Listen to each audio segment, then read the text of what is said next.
Време е Груевски и Ставровски да престанат да го лажат народот, тврдејќи дека државата не се соочува со должничка криза према фирмите. И покрај континуираните барања од страна на СДСМ, од новинарите, но пред се од бизнис заедницата, владата да излезе со точна информација за долгот кој не го сервисира, Груевски и неговиот економски тим арогантно ги отфрваат овие барања и упорно се обидуваат да створат перцепција дека се е во ред.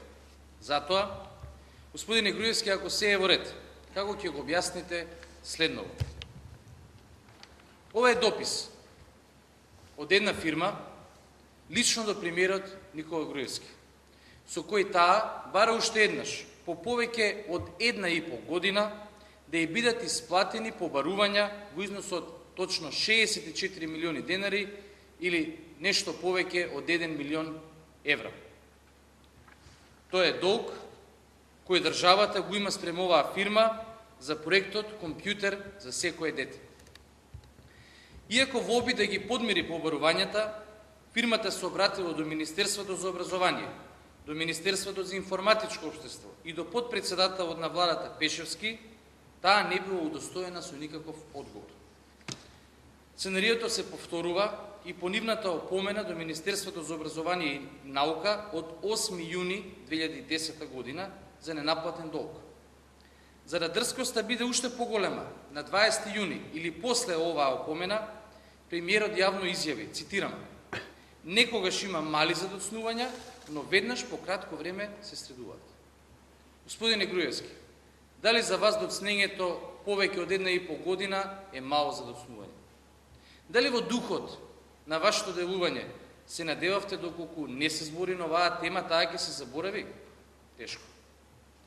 И овој конкретен случај, кој е само капка во морето долгови, потврдува дека владата не само што им должи на фирмите, туку и целосно ги игнорира побарувањата.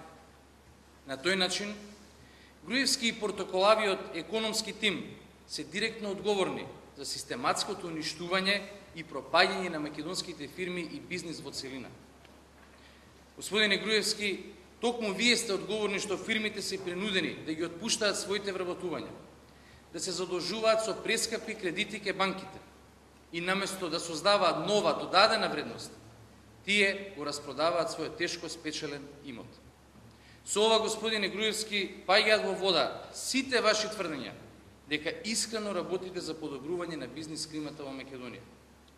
Ова е само една од големиот број фирми на кои вие намерно не им плаќате.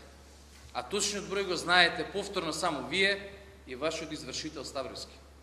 Од друга страна, и покрај се позачестените поплаки од многобројните фирми дека владата им должи, се појавуваат одредени кои тврдат дека таа навремено плаќа. Оттаму се постава прашањето дали во оваа држава се спроведуваат двојни аршини, при што некои фирми се попривилегирани од останатите. Господине Груевски, вашите обиди да ги избегнете одговорите на овие сериозни и крупни прашања веќе одамна станаа смешни и недолични за еден премиер. Граѓаните тоа одамна го разбраат. Ви благодарам и ви стојам на располагање за некои дополнителни прашања.